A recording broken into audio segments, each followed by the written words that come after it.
Good morning 9th class. हम लोग SST में सिविक्स में चैप्टर फर्स्ट पढ़ रहे थे, what is democracy, why democracy.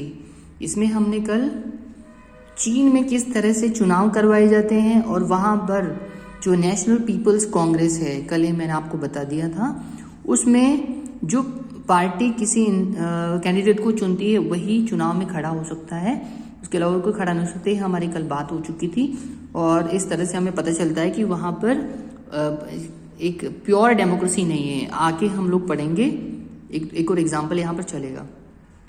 Since its independence in 1930, Mexico holds elections after every 6 years to elect its president.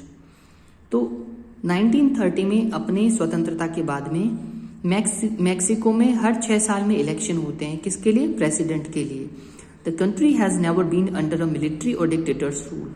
यह देश कभी भी सेना के और तानाशाह के शासन में नहीं रहा है। बट अंटिल 2000, लेकिन 2000 तक, सन 2000 तक, एवरी इलेक्शन वॉज वन, हर चुनाव को जीता गया। किसके द्वारा? यहां पर दे रखा है, अ पार्टी कॉल्ड PRI, एक पार्टी के द्वारा सन 2000 तक हर चुनाव को जीता गया। उस पार्टी का क्या नाम था? Institutional revolutionary party. ये वहां की पार्टी थी, PRI नाम से।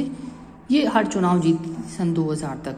और ये देश कब आजाद हुआ था? 1930 में ये देश आजाद हुआ था, मैक्सिको।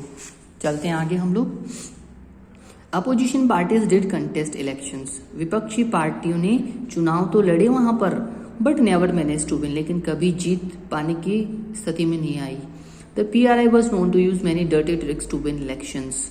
और जो PRI नाम की पार्टी थी, जिसका वहां सिक्का चलता था उस देश में, वो चुनाव जीतने के लिए कई गंदी राजनीति, गंदी तरीके यूज करती थी, भ्रष्टाचार यूज करती थी।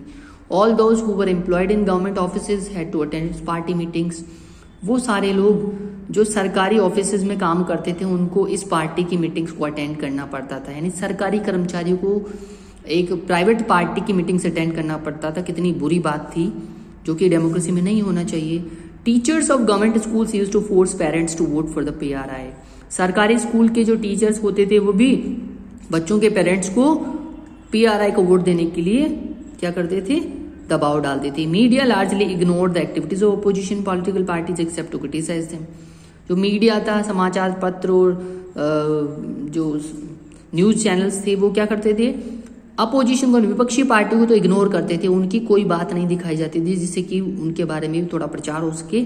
केवल उनके बारे में बुराई की जाती थी न्यूज चैनल्स पर, समाचार पत्रों में। Sometimes the polling booths were shifted from one place to another in the last minute. कई बार तो आखिरी समय में जो पोलिंग बूथ होते थे, जहां पर वोट डाला जाता है पेटियों के अंदर, उनको आखिरी समय में एक जगह से दूसरी जगह पर ले जाया जाता था, जिससे कि which made it difficult for people to cast their votes. लोगों को अपना वोट देना मुश्किल हो जाता था। तो PRI spent a large some of money in the campaign for its candidates. और PRI बहुत बड़ा पैसा खर्च करती थी अपने जो सदस्य होते थे उनके आंदोलन चलाने के लिए, उनका प्रचार करने के लिए। Should we consider the elections described above as examples of people electing the rulers? क्या ऊपर जो उदाहरण दिए गए हैं, हमें इनको ये समझना चाहिए कि जनता अपने शासन खुद चुनती है? तो ये तो बिल्कुल नहीं है। पहले हमने चाइना का एग्जाम्पल देखा, वहां पर नेशनल पीपल्स कांग्रेस उन्हीं लोगों को खड़ा होने देती है जिसको वो अच्छे लगते हैं, जिसको वो अपने चापलूस समझती है। और यहाँ पर मैक्सिको में क्या होता है? डर्टी ट्रिक्स के द्वारा PRI जो पार्टी है मैक्सिको में, वो चुनाव जीतती है। तो दोनों ही यहाँ पर पीपल इलेक्टिंग देयर रूलर्स वाली बात नहीं साबित होती है। Reading this examples we get a sense that we can not. तो ऊपर ये उदाहरण पढ़ के हमें समझ में आता है कि हम इनको डेमोक्रेसी नहीं बोल सकते हैं, वहां पर चुनाव ढंग से नहीं होते हैं। There are many problems here in China. तो यहाँ पर कई सारी समस्याएं हैं। In China the elections do not offer the people any serious choice. चीन में तो लोगों को कोई गंभीर विकल्प ही नहीं मिलता है कि एक नेशनल पीपल्स कांग्रेस को अगर वो नहीं चुनना चाहे उसके कैंडिडेट को, तो किसको चुने? They have to choose the ruling party and the candidates approved by it. उनको तो रूलिंग पार्टी को ही चुनना पड़ता है या उसके कैंडिडेट्स को चुनना पड़ता है जो उसको अप्रूव करती है। Can we call this a choice? क्या हम इसको एक चॉइस बोल सकते हैं, पसंद बोल सकते हैं? In the Mexican example people seem to really have a choice. Mexican example में तो लोगों के पास चॉइस थी, विपक्षी पार्टियों के कैंडिडेट भी खड़े होते थे, but in practice they had no choice. लेकिन वास्तव में तो उनके पास कोई चॉइस नहीं थी, क्योंकि गंदी पॉलिटिक्स के द्वारा, डर्टी ट्रिक्स के द्वारा चुनाव जीत लिया जाता था। There was no way to ruling party could be defeated, और ऐसा कोई रास्ता नहीं था जिससे कि शासक जो पार्टी थी जिसका अभी भी शासन है उसको हराया जा सके। Even if people were against it, चाहे लोग इसके विरुद्ध ही क्यों ना हो। These are not fair elections, तो इनको साफ सुथरे चुनाव नहीं कहा जा सकता। We can thus add a second feature to our understanding of democracy, तो लोकतंत्र के बारे में हमारी समझ में हम दूसरी विशेषता जोड़ सकते हैं। Holding elections of any kind is not sufficient, केवल चुनाव कराना ही, किसी भी प्रकार से चुनाव कराना ही पर्याप्त नहीं होता है। The elections must offer real choice between political alternatives, लेकिन चुनाव को क्या किया जाना चाहिए, जो राजनीतिक विकल्प हैं उनके बीच में से एक पसंद लोगों के ऑफर की जानी चाहिए कि जनता उनमें से अपनी पसंद चुन सके। And it should be possible for people to use this choice to remove the existing rulers, और it should be possible for people, लोगों के लिए भी संभव होना चाहिए कि वो अपनी चॉइस को यूज कर सकें वर्तमान में जो शासक है उनको हटाने के लिए, इफ दे विश सो, यदि वो ऐसा करना चाहें। So a democracy must be based on a free and fair elections, इसलिए एक लोकतंत्र को बिल्कुल साफ सुथरे स्वतंत्र चुनाव पर आधारित होना चाहिए। Where those currently in power have a fair chance of losing, जहां पर जो अभी शासन में है, सत्ता में है, वो उस पार्टी के हारने की भी चांस बनने चाहिए, ऐसा इलेक्शन होना चाहिए। We shall find out more about democratic election in chapter 3। Chapter 3 में हम डेमोक्रेटिक इलेक्शन के बारे में और पढ़ेंगे, थोड़ा सा हम लोग और पढ़ देते हैं। 1 person 1 vote, ये पढ़ते हैं क्या होता है, 1 value। Earlier we read about how the struggle for democracy was linked to the demand for universal direct franchise।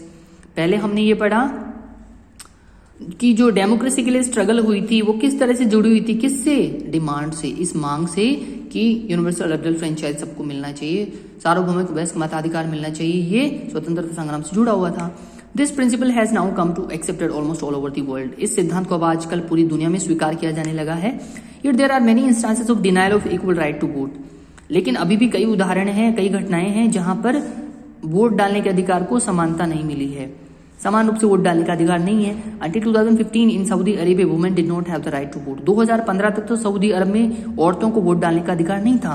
Estonia has made its citizens rules in such a way, और Estonia ने अपने नागरिक अधिकार इस तरह से बना दिए हैं that people belonging to Russian minority find it difficult to get the right to vote, कि रूस के रशियन जो अल्पसंख्यक लोग हैं जो एस्टोनिया में रहते हैं वो तो अपना वोट डालने में मुश्किल होती है उन लोगों को, तो ऐसे उन्होंने अपने रूल्स बना रखे हैं एस्टोनिया ने।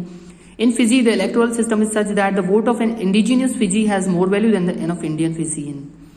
तो फिजी जो देश है जहां पर की हिंदी भाषा बोली जाती है, वहां पर चुनाव का सिस्टम कैसा है कि जो फिजी का रहने वाला है, वहां का स्थानीय निवासी इंडिजीनियस जिसके माता पिता वहीं के थे, उसको तो उसके वोट की वैल्यू ज्यादा होती है बजाय कि अगर कोई इंडियन फिजियन वहां पर रहता है, यानी जो इंडिया से जाकर वहां पर रहने लगा, उसकी वोट की वैल्यू कम है। तो democracy is based on a fundamental principle of political equality, राजनीतिक समानता के आधारभूत सिद्धांत पर कौन आधारित है, डेमोक्रेसी आधारित है। That gives us the third feature of democracy, से में तीसरी विशेषता मिलती है डेमोक्रेसी की।